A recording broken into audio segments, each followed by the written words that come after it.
Shalom, shalom, peuple de Dieu. Soyez les bienvenus pour la suite de notre Sainte Écriture et nous sommes à l'épisode 4. Avant toute chose, je vous souhaite mes meilleurs vœux, bonne heureuse année à toutes et à tous et que cette année soit une année de concrétisation, une année d'aboutissement, une année de réussite, car une nouvelle page s'ouvre pour entrer dans notre destinée. Et cela avec la bénédiction de l'Éternel, que seule la bénédiction de Dieu enrichit et elle n'est suivie d'aucun regret. Avant toute chose, nous allons disposer ce temps. Nous allons disposer ce temps car c'est lui qui est au-devant de toutes choses. Ô Saint-Esprit de Dieu, nous te demandons maintenant de prendre possession de ce lieu. Saint-Esprit de Dieu, remplis-nous. Remplis-nous, Éternel Dieu Tout-Puissant, afin que toute chose qui soit dite ici émane de toi. Oh oui, je me porte comme instrument. Utilise ma bouche, utilise ma langue, utilise mes lèvres pour véhiculer ton message. Que cet enseignement, Éternel Dieu Tout-Puissant, soit sous le contrôle de ta présence. Et c'est au nom puissant de Jésus-Christ de Nazareth que j'ai prié et j'ai dit Amen. Nous faisons rapidement le résumé de tout ce que nous avons vu jusqu'à ce jour. Nous sommes à l'épisode 4. Nous avons vu l'épisode 1, l'épisode 2 et 3. Pour faire le résumé de tout cela, c'est que nous avons eu à identifier notre Dieu. Nous nous sommes identifiés, nous, hommes. Nous avons reconnu que la Sainte Écriture était un héritage, car la Sainte Écriture était, disons, écrite par des personnes choisies de Dieu, animées de l'Esprit Saint pour transcrire, disons, un héritage. Nous avons identifié un héritage et l'héritage c'était la vie éternelle. Donc nous devions rentrer dans cette vie éternelle et pour pouvoir être héritier de cette vie éternelle, nous devons être enfants de celui qui nous cède, disons, cet héritage. Alors nous avons compris que nous étions à l'image de Dieu selon sa ressemblance. Ce qui signifiait à l'image de Dieu par la parole, parce qu'en tant qu'âme vivante, la différence entre toutes les âmes vivantes, nous les êtres humains, nous avons la parole. Dieu s'identifiant par la parole au niveau du livre de Jean, nous avons défini qu'au commencement était la parole était avec Dieu, Dieu est la parole. Alors nous sommes à l'image de Dieu selon sa ressemblance, parce que nous sommes animés de l'Esprit de Dieu. Et c'est l'Esprit de Dieu qui nous permet de pouvoir raisonner, analyser, réfléchir et identifier certaines choses de la vie. Donc nous sommes enfants de Dieu. Si nous sommes enfants de Dieu, nous sommes donc héritiers de ce qu'il nous a laissé. Mais lorsque nous parlons d'héritiers, nous pouvons être déshérités. Alors, est-ce que nous sommes véritablement, et nous avons encore cet héritage qui nous a été donné? Là maintenant vient le développement de la quatrième partie, et savoir si nous sommes véritablement héritiers et si nous avons encore notre héritage. Et pour savoir cela, nous serons obligés de lire effectivement le livre de Genèse, le chapitre 3, du verset 1 jusqu'au verset 19, pour juste déjà comprendre quelque chose. Qu'est-ce qui s'est donc passé? Nous savons que déjà, Dieu nous a créés à son image selon sa ressemblance. Et vivant dans le jardin d'Éden, nous avions le sacerdoce de l'Éternel. Nous avons le manteau de l'Éternel. Nous avons le salut de Dieu qui était sur nous. Et ce salut nous accordait une vie paisible. Voilà. Nous n'avions pas à nous soucier de quoi que ce soit. Nous avons tout à notre portée. C'est-à-dire le désir de nos cœurs était déjà exécuté. Voilà. Donc du coup, dans le jardin d'Éden, nous avions une vie paisible jusqu'à ce que quelque chose se passe et tout tourne, disons, dans le sens contraire du plan de Dieu. Mais est-ce que tout plan peut être contraire au plan de Dieu? Là vient la question. Une chose est certaine, c'est que nous, dans le jardin d'Éden, avons reçu instruction de ne pas consommer le fruit d'un arbre qui est appelé l'arbre de la connaissance du bien et du mal. Mais à côté de cet arbre de la connaissance du bien et du mal, il y avait un autre arbre qui était l'arbre qui donnait le fruit de la vie, appelé la vie éternelle. Alors, il y avait le plan de Dieu. Et Dieu nous dit, je connais les projets que j'ai faits pour vous. Ce sont des projets de paix, non des projets de malheur, afin que chacun de nous ait un avenir. Alors, dans le plan de Dieu, nous avons été constitués. Lui, il a modélé la terre. Toute chose touchée par Dieu automatiquement devient pure et bénédiction. Dans un premier temps, nous avons été créés spirituellement parlant. C'est après, il y a eu conception physique. Et dans ce spirituel, Dieu avait un plan pour l'homme. C'est-à-dire, Adam et Ève devaient passer de l'étape, puisqu'ils provenaient d'une création de la terre. Et comme Dieu dit, tout ce qui est de la terre retourne à la terre, et tout ce qui est de l'esprit retourne à l'esprit. Alors Dieu voulait nous accorder une vie éternelle. Donc il y avait un cheminement. Nous avons une vie paisible, et de cette vie paisible, nous devions arriver dans une vie éternelle. Que comprendre de cette vie éternelle? Le vrai problème, ce n'est pas la vie éternelle. C'est dans quelles conditions nous vivons cette vie éternelle. Le projet de Dieu, c'est des projets de paix et que chacun de nous ait un avenir. D'où ce projet de paix est accompagné d'une bénédiction. Donc le plus important, c'est de vivre cette vie éternelle dans la bénédiction. Mais malheureusement, nous avons été victimes d'une malédiction. Alors, comme nous avons été victimes d'une malédiction, suite à une désobéissance, Dieu, par bonté, nous évite une vie éternelle de malédiction. D'où vient tout le problème? Et cela était dû à une désobéissance. Donc nous devions passer de la vie paisible, bénie de la main de Dieu, à une bénédiction éternelle. Et c'est cette bénédiction qui nous a été volée. Cette bénédiction nous a été volée. C'est comme par exemple quelqu'un qui prie, qui jeûne pendant un temps bien précis pour obtenir quelque chose. Et à quelques jours de la fin de son jeûne, il est frappé par une occasion de chute. Il est frappé par un péché. Du coup, sa bénédiction est interrompue. Sa bénédiction a été ravie. Sa bénédiction a été volée. D'où nous avons perdu notre bénédiction pour vivre notre vie éternelle. Et c'est à partir de là que nous allons comprendre qu'est-ce qui s'est réellement passé. Alors, nous allons nous référer rapidement dans le livre de Genèse, le chapitre 3, du verset 1 au verset 19, pour comprendre exactement qu'est-ce qui s'est passé. Je lis la parole de l'Éternel avec respect et considération. Livre de Genèse, chapitre 3, du verset 1 au verset 19. Le serpent était le plus rusé de tous les animaux des champs que l'Éternel Dieu avait fait. Il dit à la femme, le serpent, « Dieu a-t-il réellement dit, vous ne mangerez pas de tous les arbres de ce jardin ?» La femme répondit au serpent, « Nous mangeons du fruit des arbres du jardin, mais quant au fruit de l'arbre qui est au milieu du jardin, Dieu a dit, vous n'en mangerez point et vous n'y toucherez point, de peur que vous mouriez. » Alors le serpent dit à la femme, vous ne mourrez point, mais Dieu sait que le jour que vous mangez, vos yeux s'ouvriront et que vous serez comme Dieu, connaissant le bien et le mal. Je fais une pause là, jusqu'au verset 5. Je fais une pause. Le diable dit à la femme, vos yeux s'ouvriront et vous deviendrez comme Dieu, et vous connaîtriez le bien et le mal. Lorsque le diable dit cela à la femme, a-t-il dit la vérité ou un mensonge? Nous allons le vérifier déjà dans le verset 22.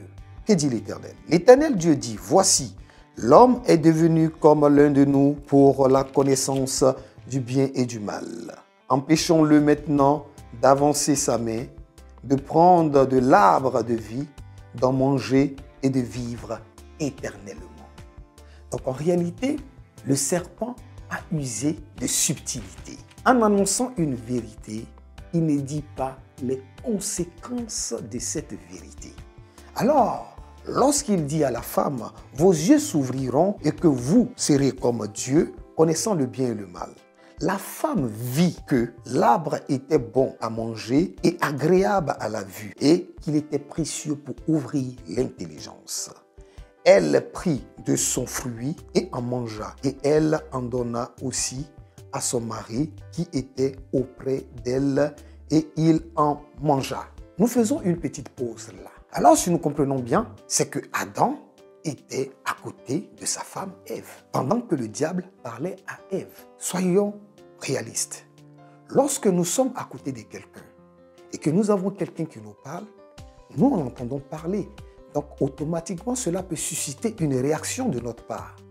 Mais il s'est trouvé que Adam, étant à côté, n'a pas réagi. Il a juste attendu de recevoir et d'accepter le fruit que lui donne Ève et manger. Ce qui signifie que Satan étant présent, il parlait seul à Ève, sans que Adam n'entende la conversation. Alors, comment peut-on parler à une personne pour que cette personne entende seule cette conversation, malgré que nous soyons tous dans la même pièce, si ce n'est qu'une communication de l'esprit? Donc nous comprenons que déjà, si nous avons un esprit saint de Dieu, il existe aussi un esprit malsain. Alors cet esprit malsain, par la pensée, remplit Ève de ses pensées malsaines. Donc Ève, étant là face à l'arbre, est remplie d'une pensée malsaine. Et dans cette pensée malsaine, son regard se porte à une forme de séduction, qui est un phénomène normal. Vous voyez, lorsque nous allons au marché pour acheter un fruit, nous ne savons pas si ce fruit est bon. Nous regardons le fruit à l'état, au visuel. Ce fruit, quand il attire notre regard, quand il est beau à voir à nos yeux, à cette beauté, nous pouvons décrire que ce fruit sera bon et savoureux. Souvent, nous allons jusqu'au toucher, par exemple, pour des fruits qui doivent connaître une certaine maturité avant la consommation. Donc, vous voyez que c'est un phénomène qui a été utilisé par le diable. Le diable a présenté un fruit beau et de deux, il a suscité toute une pensée dans l'esprit de la femme. Et la femme, en nourrissant ses pensées, elle est allée à la matérialisation de la pensée. Donc déjà, nous identifions le diable.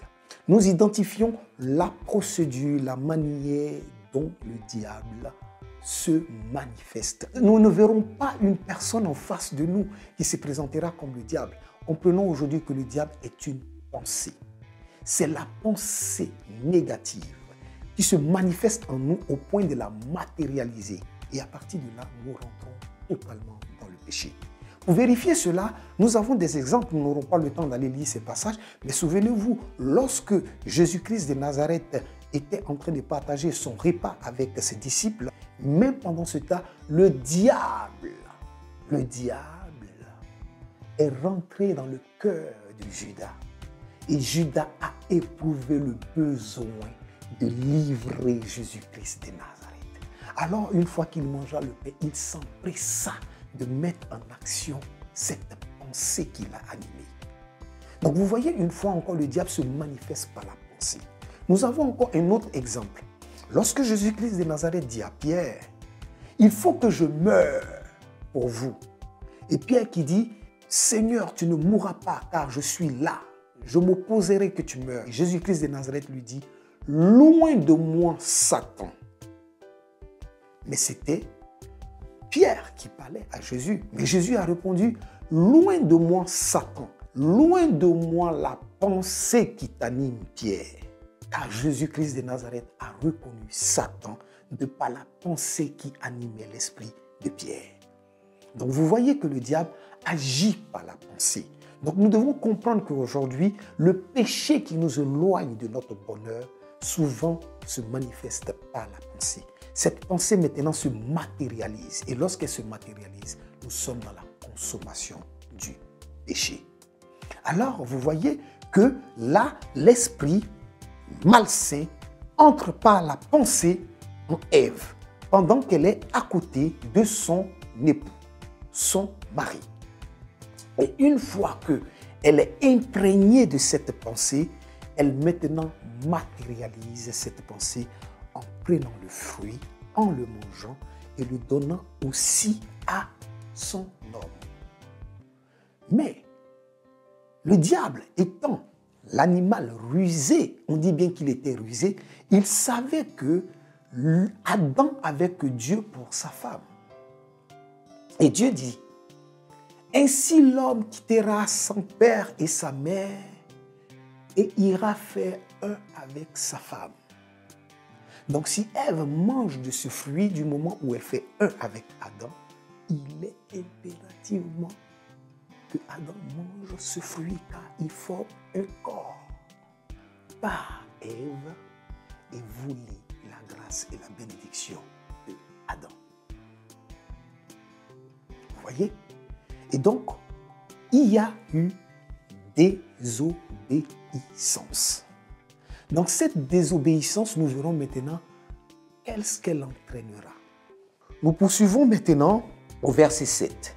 Les yeux de l'un et de l'autre s'ouvrirent, ils connurent qu'ils étaient nus. Et ayant conçu des feuilles de figuier, ils s'en firent des ceintures. Alors il entendit la voix de l'Éternel Dieu qui parcourait le jardin vers le soir. Et l'homme et sa femme se cachèrent loin de la face de l'Éternel Dieu, au milieu des arbres du jardin. Mais l'Éternel Dieu appela l'homme, lui dit, « Où es-tu » Il répondit, « J'ai entendu ta voix dans le jardin et j'ai eu peur, parce que je suis nu et je me suis caché. » Et l'Éternel Dieu dit, « Qui t'a appris que tu es nu? Est-ce que tu as mangé de l'arbre dont je t'avais défendu de manger? » Et l'homme répondit, « La femme que tu as mise auprès de moi m'a donné de l'arbre et j'en ai mangé. » Et l'Éternel Dieu dit à la femme,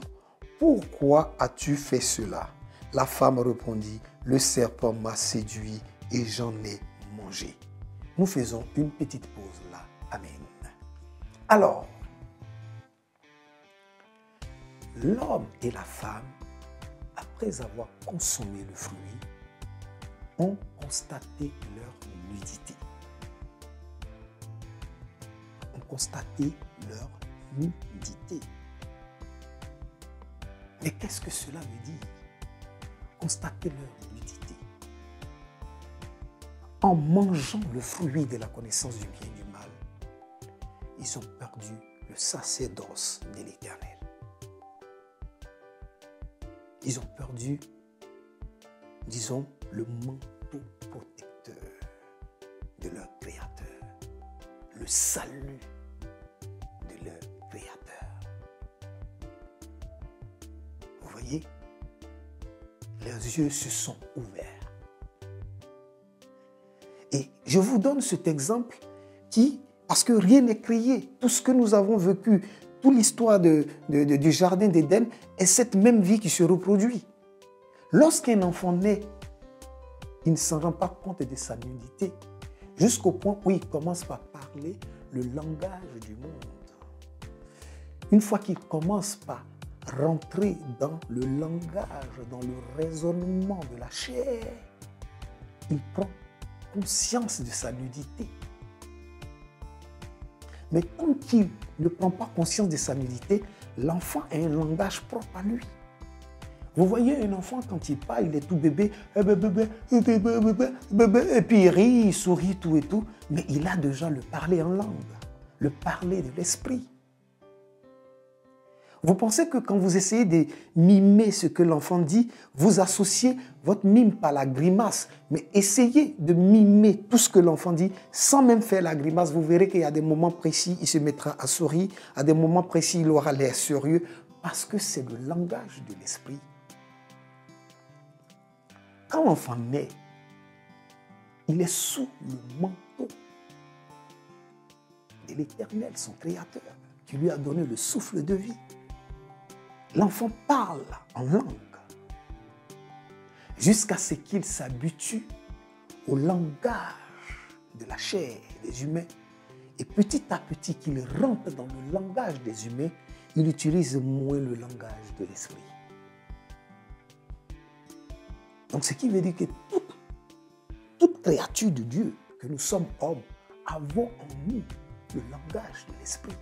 Mais nous nous sommes éloignés de ce langage de l'esprit lorsque nous épousons le langage de la chair. Vous voyez? Alors, du moment où ils ont consommé le fruit de la connaissance du bien et du mal, qui devait ouvrir leur intelligence selon la chair, ils perdent petit à petit l'Esprit de Dieu qui est sur eux. Maintenant, comment nous pouvons reconnaître que l'Esprit de Dieu était sur eux? Comment nous pouvons nous certifier que l'homme n'avait pas besoin du fruit de la connaissance du bien et du mal pour savoir son environnement?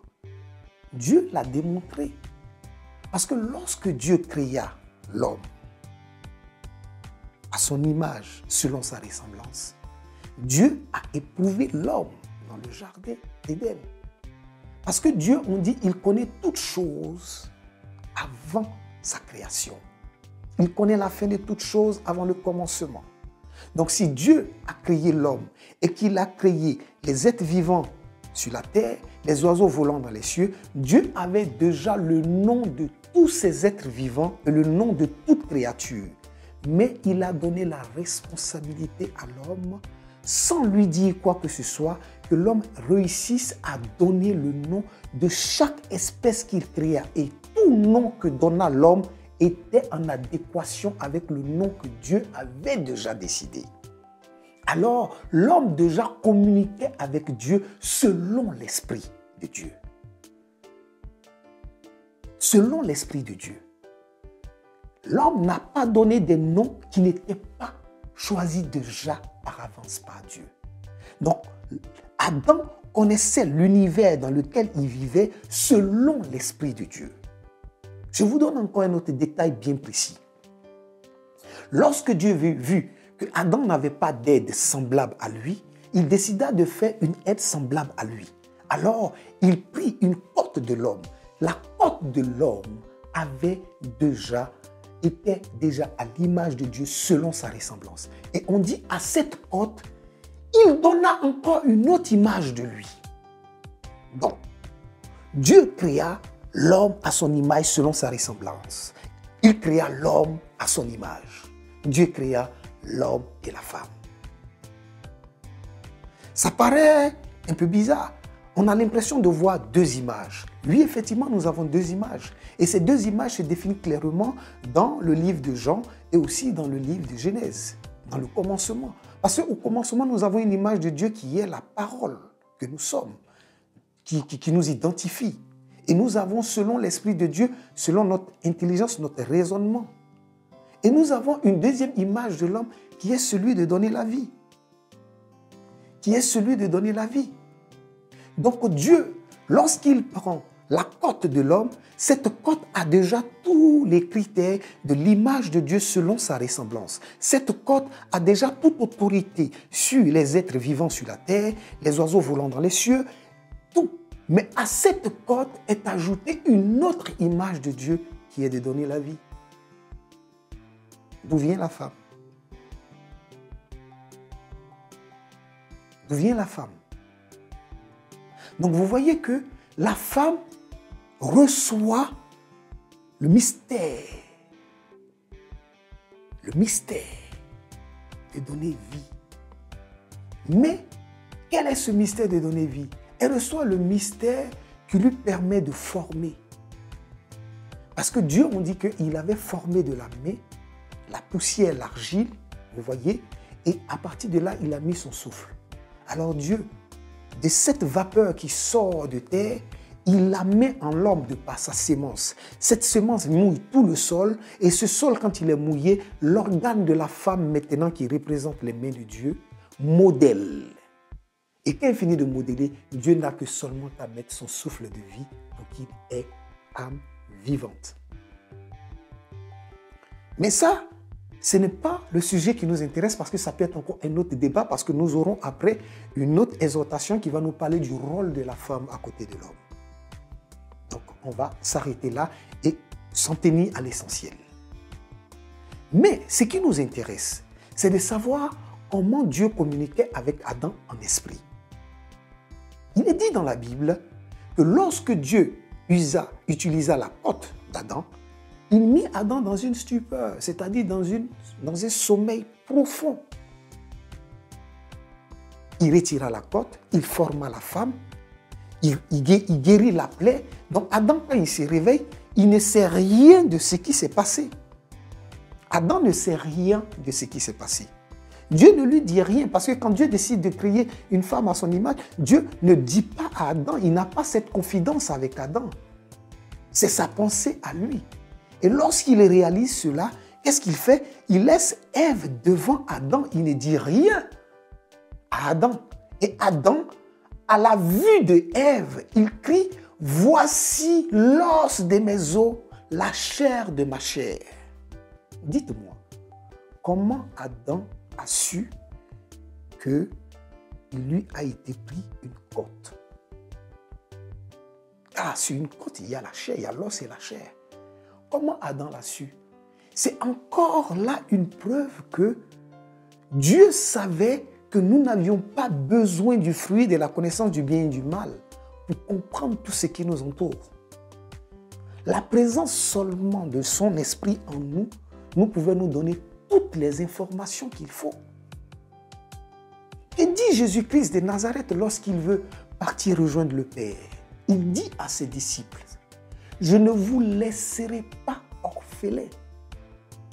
Lorsque je serai monté auprès du Père, je prierai pour vous auprès du Père, afin qu'à mon nom, il vous envoie un deuxième consolateur. » Un deuxième consolateur. Ce consolateur restera avec vous éternellement. Il continuera à vous enseigner et vous rappeler les choses que je vous ai dites. Mais qu'est-ce qu'il ajoute? Cet esprit consolateur qui est l'Esprit Saint, qui sera envoyé de Dieu sous la demande de Jésus-Christ de Nazareth, ne sera pas vu de tous. Il ne sera pas vu de tous. Il sera vu seulement de vous, mes disciples. Mais pourquoi vous êtes mes disciples? Parce que vous marchez selon mes consignes, selon mes principes, car vous les avez gardés sur le tableau de vos cœurs et vous les appliquez. À ceux qui les ont reçus et qui l'ont accepté, la parole leur donne le pouvoir de devenir enfants de Dieu. Ils ne sont plus liés au sang, ni selon la volonté des hommes, ni selon la volonté de la chair, mais selon la volonté de Dieu. Alors, lorsque nous nous mettons dans la réflexion et l'intelligence de la chair, nous nous éloignons de la présence de l'esprit. Et c'est la raison pour laquelle Dieu dit, ne mangez pas de ce fruit, car vous connaîtrez la mort. Mais en mangeant de ce fruit, elle dit, il était bon car il ouvrirait notre intelligence. Mais cette intelligence est une intelligence charnelle qui nous éloigne de la présence de l'Esprit de Dieu. Alors, la sentence doit tomber. Dieu donne la sentence à chacun. Après avoir demandé d'abord à Adam, parce qu'il était le responsable de toutes choses, Adam a décliné sa responsabilité. Je dirais même que Adam est allé même jusqu'à apporter une forme d'accusation à la face de Dieu. en lui disant, c'est la femme que tu as mis auprès de moi qui m'a demandé de manger ce fruit et je l'ai mangé. Une irresponsabilité. Mais vous voyez, quand je vous dis que Dieu, tout ce qu'il fait, il le fait avec cohérence. Dieu, tout ce qu'il fait, il le fait avec précision. Dieu sait toutes choses, la fin de toutes choses avant le commencement. Et vous voyez que le principe de Dieu, il nous fait voir déjà la fin de toutes choses. Et c'est maintenant qu'il nous met dans le vécu pour arriver à la fin de toutes choses. Et ça, nous allons le voir à la fin de notre exhortation. Dieu, lorsqu'il créa Ève, il n'a pas dit à Adam, voici la chair de ta chair, voici l'os de tes os. Il a juste mis Ève devant Adam. Comme de la même manière dont quand il a fait les animaux vivants sur la terre, les oiseaux volant dans le ciel, il les a confrontés à Adam en disant à Adam, donne-leur un nom. Donc Adam a pris la responsabilité. Il s'est autoproclamé d'être, oh oui, voici la chair de ma chair, voici l'os de mes os.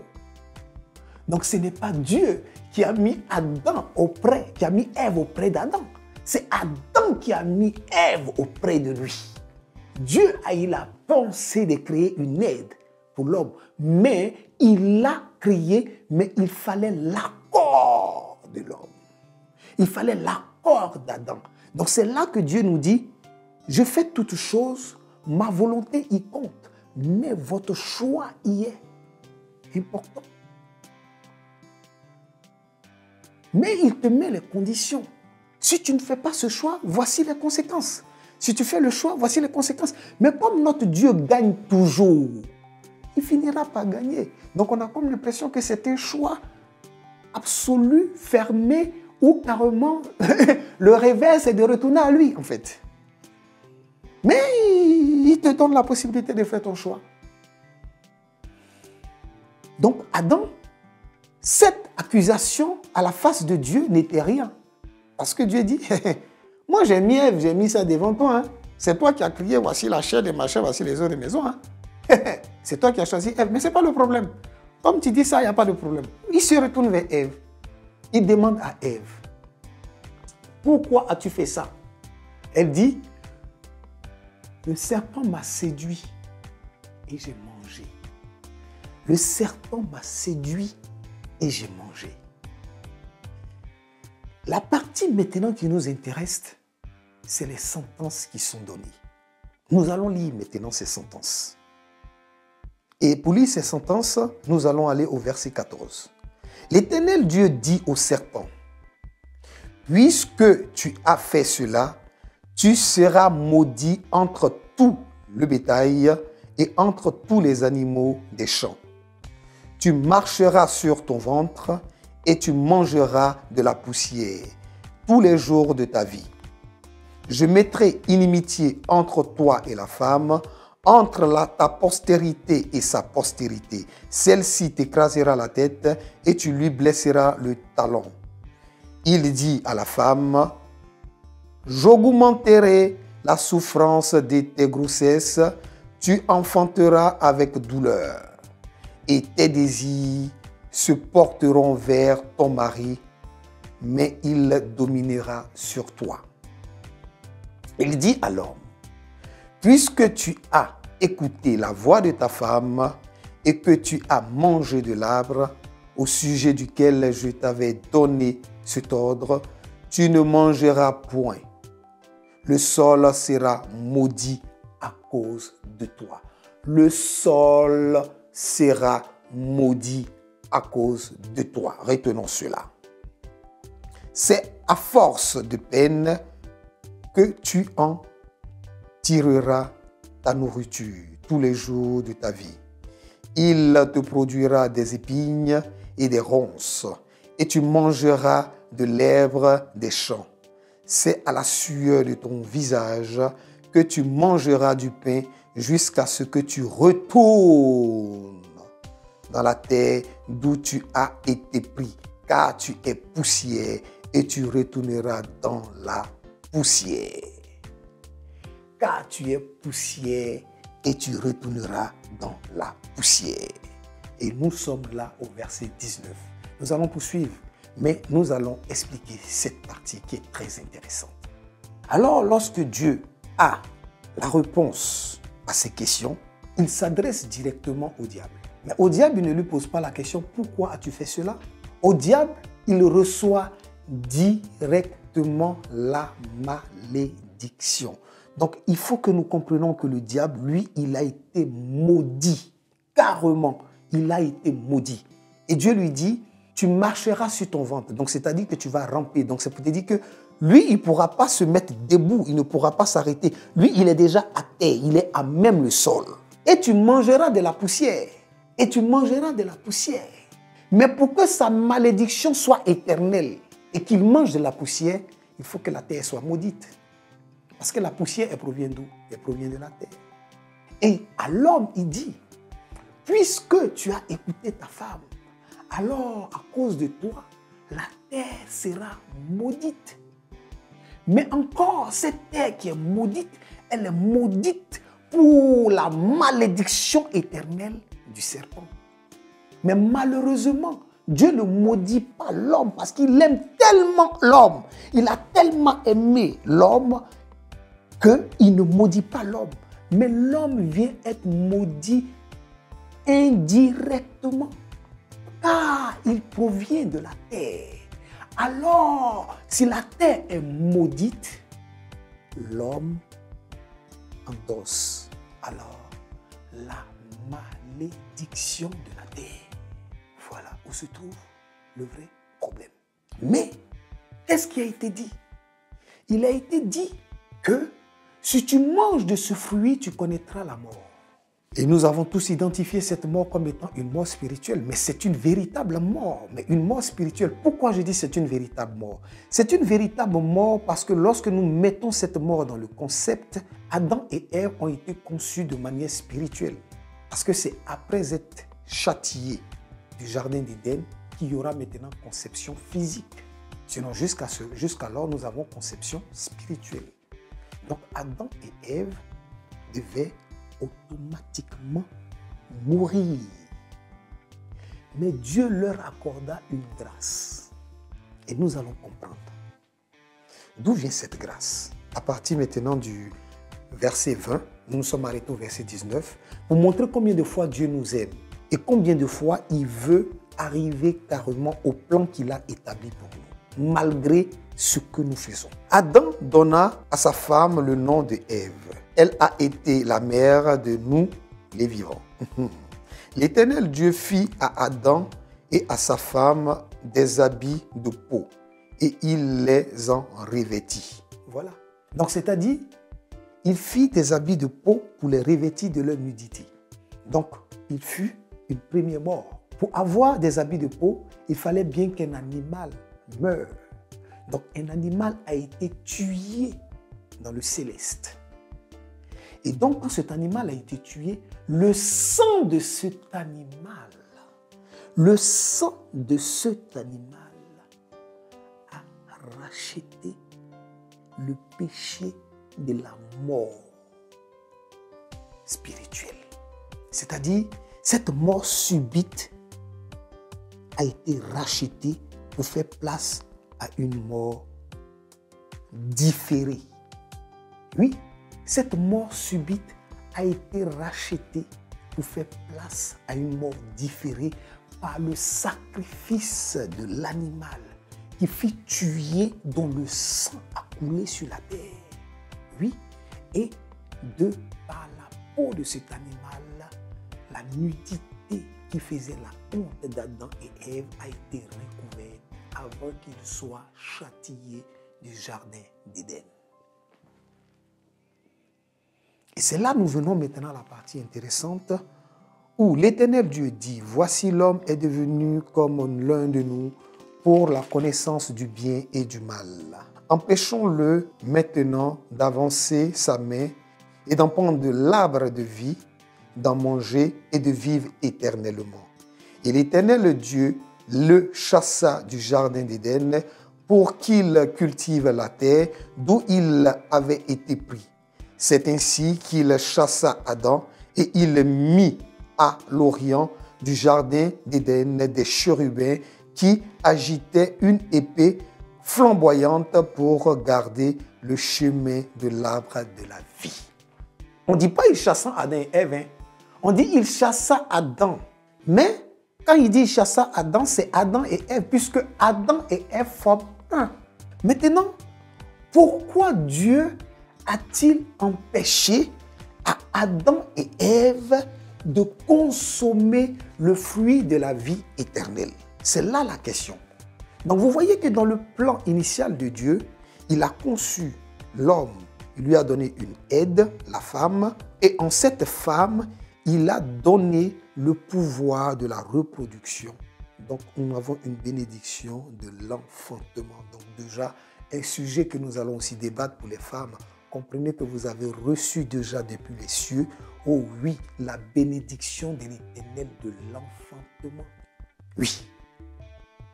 Oui. Et ça, c'est un sujet, on reviendra. Et donc, formant une seule chair, Dieu, dans le plan, il avait donné Adam et Ève dans le jardin d'Éden de vivre paisiblement.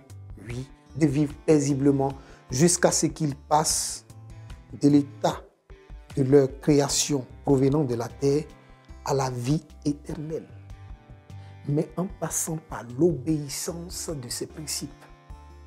Mais il y eut, oh oui, erreur, il y eut désobéissance. Alors, Dieu a refusé que l'homme mange le fruit de la vie. Mais pas parce qu'il lui refusait la vie éternelle, parce que Dieu, encore une fois, par pitié et par miséricorde et par bonté, il a épargné à nous, à nos aïeux, Adam et Ève, de vivre un malheur éternel. Celui-là qui définit l'enfer. Du moment où la terre fut maudite et Dieu a donné la sentence, la souffrance augmenterait la souffrance de tes douleurs. C'est pour dire qu'à chaque naissance, lorsque une femme met au monde un enfant, la douleur doit lui rappeler le fruit du péché. C'est la conception physique d'une vie qui vient dans le péché. Et ce péché-là est déjà frappé par une malédiction. Alors, une vie, entre guillemets, limitée, qui finit par la mort. Qui finit par la mort. Alors, comme je vous avais dit, lorsque un enfant naît, il se manifeste par un cri particulier qui est la parole qui identifie que oui, il est à l'image de Dieu. Mais ce n'est pas n'importe quel cri, c'est un pleur. Or que nous savons que les pleurs sont attribués à un deuil. Parce que l'enfant, lorsqu'il vient au monde, il pleure parce qu'il sait qu'il vient pour mourir. Et seul autour de cet enfant, nous nous réjouissons. Mais lorsque nous mourrons, tous autour de nous pleurons. Mais seul celui qui est mort, on a comme l'impression que c'est un soulagement. Donc nous pouvons comprendre que la mort dans ce monde est un soulagement. Ça ne doit pas être une hantise. C'est un soulagement. Parce que quand tu meurs, tu es soulagé d'être privé de la souffrance qui a été établie comme malédiction à l'espèce humaine. Et c'est la raison pour laquelle les descendants d'Adam, au fur et à mesure que nous arrivons jusqu'à nous, vous voyez que la durée de vie est limitée. Mais pourquoi cette durée de vie est limitée? Elle est limitée par le nombre et l'affluence de péchés commis par nous. Vous voyez, ceux qui venaient, Abraham, nos pères, Moïse, ils ont fait des années. On avait déjà, comme on appelle Adam, qui a fait plus de 500 ans. Voilà, au fur et à mesure, ça descend. C'est-à-dire, eux, ils étaient limités au fruit de la connaissance du bien et du mal. Mais au fur et à mesure, Dieu dit, vos enfants sont nés et ils ont commis encore des péchés. Donc, ces péchés se multipliaient. Plus ces péchés se multiplient, la durée de vie se réduit. Elle se réduit. Mais c'est aussi une façon, on peut dire, que Dieu réduit par compassion la sentence équivalente à nos péchés sur terre.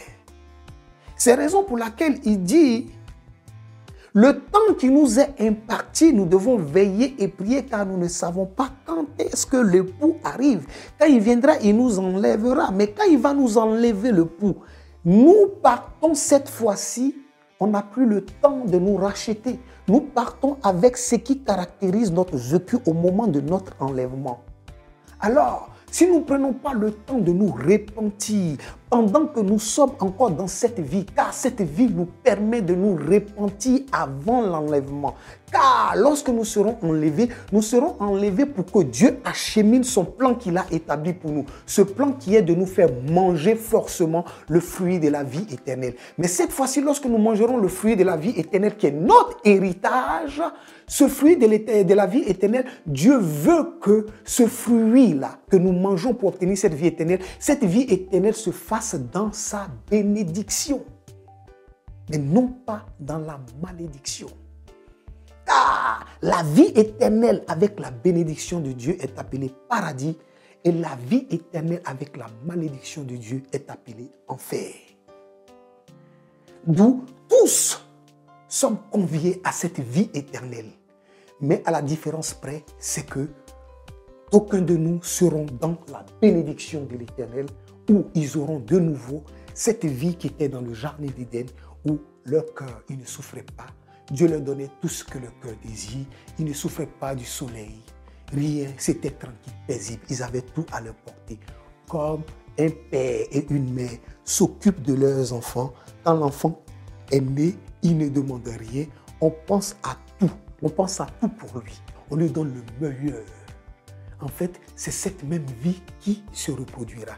Et Dieu nous fait connaître cette vie même de par notre comportement. Il dit, si vous qui êtes aussi mauvais, ne pourrez jamais donner un scorpion à la place d'un pain à vos enfants, à plus forte raison, moi, Dieu qui nourrit les oiseaux du ciel. D'où, aujourd'hui, nous devons comprendre que cette vie éternelle, comment la vivre? Nous allons la vivre toujours avec cette malédiction ou nous allons la vivre avec l'acquisition de nouveau de cette bénédiction. Et que signifie cette bénédiction? C'est-à-dire, quiconque, dans Deutéronome, quand on lit, quiconque suit mes principes, les accepte, les met en application, aura toutes sortes de bénédictions. La définition de la bénédiction, seule la bénédiction enrichit et elle n'est suivie d'aucun chagrin. Et cette bénédiction vient de Dieu. La bénédiction. Alors, cette terre maudite, comment elle doit être bénie? C'est ce qui fut l'arrivée de Jésus-Christ de Nazareth. Le péché est arrivé de la femme, de par la femme est né le Fils de l'homme qui a racheté le péché du monde. Mais comment ce péché a été racheté? Une fois encore de plus, cette fois-ci, ce n'était plus le sang d'un animal, parce que cet animal qui fut sacrifié a été, écoutez bien, a été une prolongation. C'est-à-dire l'homme ne faisait que reprendre à des périodes bien un recyclage de sacrifice de la chair animale. D'où vient l'agneau? Le sacrifice de l'agneau. On faisait des sacrifices, on tuait l'animal, on versait le sang, on invoquait pour remettre certaines choses. Mais ce truc était pour une durée déterminée. C'est la raison pour laquelle il fallait un sang précieux, un sang du Fils de l'homme, un sang sans tache qui vienne véritablement racheter nos péchés pour nous redonner, oh oui, le sacerdoce de l'Éternel, pour nous redonner le salut de l'Éternel. C'est la raison pour laquelle on dit, lorsque Jésus-Christ de Nazareth nous a rachetés de nos péchés, il créa et il établit de nouveau l'alliance entre Dieu, le Père, et nous, ses enfants. Parce que lorsque nous sommes désobéissants dans notre vie normale, un fils qui désobéit à son père le vide de la maison. Alors, il est un peu d'une façon déshérité. Et il faut arriver à une réconciliation pour être de nouveau sur le chemin de l'acquisition de notre héritage. Alors Jésus-Christ de Nazareth est venu pour la réconciliation avec Dieu le Père. Il a tant aimé le monde qu'il donna son Fils unique en sacrifice pour la rémission de nos péchés, afin que qui croit en lui ait la vie éternelle. Qui croit en lui ait la vie éternelle. Lorsque tu crois en quelque chose, tu vis selon les principes de cette chose. Tu respectes les principes de cette chose. Alors quand Jésus-Christ de Nazareth arrive, qu'est-ce qui se passe? Quand je vous disais que Dieu ne fait que reproduire tout ce qu'il a établi déjà au départ dans le royaume des cieux. On dit au départ, l'Esprit de Dieu se mouvait sur les eaux. Quand Jésus-Christ de Nazareth est venu sur la terre, c'est-à-dire la parole qui s'est faite chair, qu'est-ce qu'elle a fait? Elle a marché sur les eaux. Mais avant de marcher sur les eaux, que fut le premier miracle de Jésus-Christ de Nazareth sur cette terre? Il transforma l'eau en vin. On dit, l'Esprit de Dieu se mouvait sur les eaux. Mais regardez toute la quantité des eaux. Mais c'est l'Esprit de Dieu qui se mouvait sur toute l'eau. Or que l'Esprit de Dieu qui est en nous, il représente quoi dans notre corps? Où se trouve l'Esprit de Dieu dans notre corps? L'Esprit de Dieu dans notre corps se trouve dans notre âme. Qu'est-ce qui alimente notre âme? Notre âme est alimentée par le sang. Ce sang représente combien de pourcentage dans notre corps? Ce sang représente 30% dans notre corps. Nous avons 70% d'eau, 30% de sang. Mais ces 30% de sang dominent sur les 70% d'eau. Ces 30% de sang se mouvent sur les 70% d'eau. Et on dit que l'eau, c'est l'hydrogène et l'oxygène qui dit pluie. Et qu'est-ce qui constitue ce sang? L'oxygène. Et lorsque nous sommes en manque de sang dans le cerveau, alors le cerveau n'est pas alimenté en oxygène et nous avons l'infarctus, nous avons les démences, nous avons beaucoup de choses, nous avons toutes ces maladies. On dit carrément, scientifiquement parlant, lorsque une cellule humaine n'est pas alimentée en oxygène, elle meurt. Elle meurt. Vous voyez, dans le sang, il y a tout l'ADN de l'homme. Il y a toutes les informations. Raison pour laquelle quand nous allons à l'hôpital, on nous fait un examen de sang, on détecte toutes sortes d'anomalies. On a toutes les informations. Donc le sang là, Dieu, dans ce sang, il a tout mis. Donc c'est lui qui est là. Ce sang-là.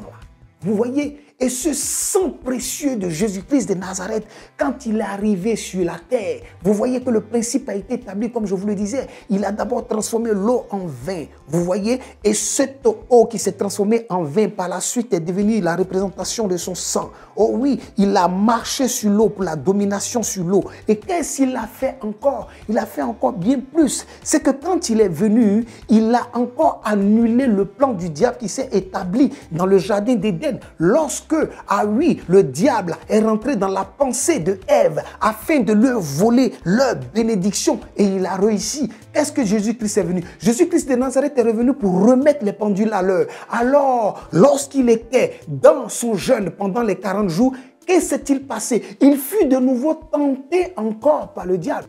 Jésus-Christ de Nazareth a vaincu le diable. Il a dit non au diable. Donc, il récupère déjà le droit de la négociation. Donc, Dieu le Père, Dieu le Fils et l'Esprit qui forment un ont vaincu la tentation de Satan pour nous. Pourquoi pour nous? Parce que la parole s'est faite chair et elle s'est fait appeler Fils de l'homme. Elle s'est fait appeler Fils de l'homme. Quelle est la sentence que Dieu donne à la femme en parlant au serpent? Dieu dit au serpent, je créai inimitié entre ta postérité et la postérité de la femme. Car tu marcheras Tu mordras leurs talons et ils t'écraseront la tête. Le péché n'est-il pas venu de la femme? Les entrailles de la femme, la parole ne s'est-elle pas fait chair? N'a-t-elle pas donné Jésus-Christ de Nazareth qui s'est fait appeler Fils de l'homme? N'est-ce pas ce Fils de l'homme qui a écrasé la tête du serpent dans le désert pendant les 40 jours de jeûne? Première victoire. Alors, une fois que cette victoire est établie, commencent alors les négociations. Et la première négociation, la première porte de la négociation s'est faite dans le jardin de Gethsemane. Lorsque les grumeaux de sang tombèrent et mouillèrent de nouveau le sol, Jésus-Christ de Nazareth dit, Père, éloigne cette coupe de moi. Mais que cela se fasse non selon ma volonté, mais selon ta volonté. Alors, l'acceptation. Donc vous voyez ce que je vous dis, Dieu en toute chose qu'il fait, il veut quelque chose. Mais quand il t'utilise pour faire cette chose, il a besoin de ton acceptation. Il a besoin de ton acceptation. Donc Jésus-Christ accepte, le Fils de l'homme, accepte la volonté de Dieu qu'il se sacrifie à la croix pour sauver le monde. Il pouvait dire non. Il pouvait dire non. Mais il accepte selon la volonté de Dieu. Mais lorsqu'il accepte selon la volonté de Dieu, c'est quel signe qui doit retenir notre attention? L'obéissance au Père. L'obéissance au Père afin que le Fils soit glorifié et le Père aussi se glorifiera. Ne sommes-nous pas fiers de présenter le Fils qui est le plus obéissant parmi nos enfants? Ce Fils obéissant ne fait-il pas notre fierté? Et ce Fils même qui obéit à son Père, n'est-il pas une fierté? N'est-il pas fier de savoir qu'il obéit à son Père? Une fois encore de plus, nous hommes, nous n'avons rien inventé. Nous faisons ce que Dieu nous a appris de par l'Esprit. Et qu'il continue toujours de nous apprendre de par l'Esprit. Pourquoi nous séparer de l'Esprit de Dieu et nous attacher de l'intelligence de la chair? Car l'intelligence de la chair est étudiée, oui, pour limiter toute chose. Et je viendrai là. D'où Jésus-Christ de Nazareth, en acceptant que cela se fasse selon la volonté de Dieu, il se met à l'obéissance du Père. Et ces grumeaux de sang descendent déjà dans la terre pour entamer les premières négociations. Alors, le Fils de l'homme peut être livré, car il y a eu acceptation de la part du Fils de l'homme. L'amour du Père à l'égard du monde est aussi l'amour du Fils pour sauver le monde. Il endosse le péché du monde. Oui. Et comme tout péché nous éloigne du Père, lorsqu'il endosse le péché du monde à la 9e heure, il dit Eli, Eli, lama sabachthani. Oh mon Dieu, pourquoi m'as-tu abandonné? La chair a parlé. Et l'esprit revient. Oh Dieu, pardonne-les, car ils ne savent pas ce qu'ils font. L'amour, le pardon, qui est au-dessus de toute chose. Alors, Jésus-Christ de Nazareth est percé sur le côté, on dit, qui est apparu l'eau et le sang. L'eau et le sang vont couler, vont dans la terre. La terre, le sang du Christ, cette fois-ci qui n'est pas le sang d'un animal, une fois encore de plus, va nous revêtir. Le revêtement de Dieu. le salut de l'Éternel. Oui, le sang va dans le séjour de la mort. Il descend dans les profondeurs de la terre pour récupérer la bénédiction, pour nous racheter de la malédiction. Car la malédiction est équivalente à la mort. Il nous rachète de la mort et nous ramène à la vie. Il dit Jésus-Christ de Nazareth, je suis le chemin, la vérité et la vie. Nul ne vient au Père sans passer par moi. Alors, il nous établit de nouveau sur le chemin de la vie éternelle.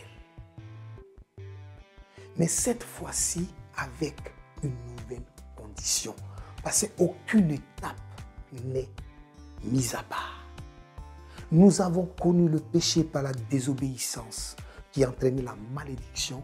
Nous connaîtrons la bénédiction par le chemin qui mène à l'obéissance. Alors, qu'est-ce qu'il dit?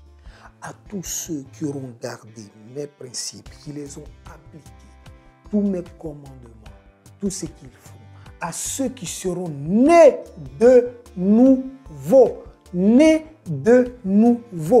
par le baptême de l'eau et le baptême de l'esprit. Oui, nous rentrons maintenant dans cette vie éternelle, mais avec la bénédiction de Dieu. Car c'est seul le plan de Dieu, que nous ayons cette vie éternelle qui nous a été déjà acquise, mais que cette vie éternelle soit établie selon sa bénédiction, mais non pas selon sa malédiction. À tous ceux qui seront mis de côté, qui n'auront pas marché selon les principes de l'Éternel, resteront dans cette malédiction. Alors, la vie éternelle associée à la malédiction est équivalente à l'enfer et la vie éternelle associée à la bénédiction est équivalente au paradis.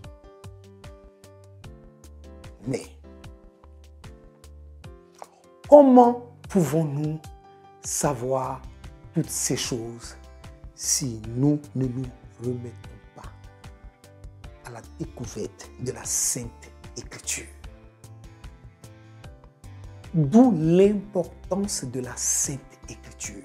Parce que c'est le testament qui témoigne de toute action, de toute façon, de tout moyen pour accéder au royaume des cieux et avoir une vie éternelle sous la bénédiction de notre Créateur. Donc vous voyez que nous devons rechercher la bénédiction de notre Dieu. Comme tout enfant a besoin de la bénédiction de son Père.